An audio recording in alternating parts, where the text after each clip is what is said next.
என் முடி எவ்வளவோ உதிர்கிறது. ஐயோ, இது என்ன? ஐயோ கடவுளே!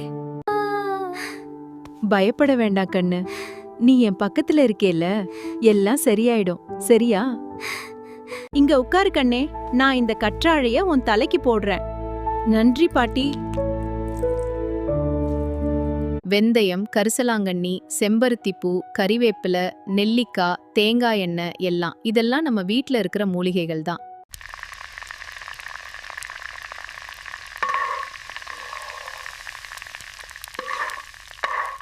நல்லெண்ணெய் தினமும் அப்ளை பண்ணு. நிச்சயம் பாட்டி. இதோ அப்ளை பண்றேன். என் முடி அடர்த்தியாகவும் பளபளப்பாகவும் இருக்கிறது. அதை நான் விரும்புகிறேன். அம்மா, என் தலைமுடி இவ்வளவு அடர்த்தியாகவும் பளபளப்பாகவும் உள்ளது. ஆம், என் செல்ல மகளுக்கு எப்போதும் சிறந்த கூந்தல் இருக்கும்.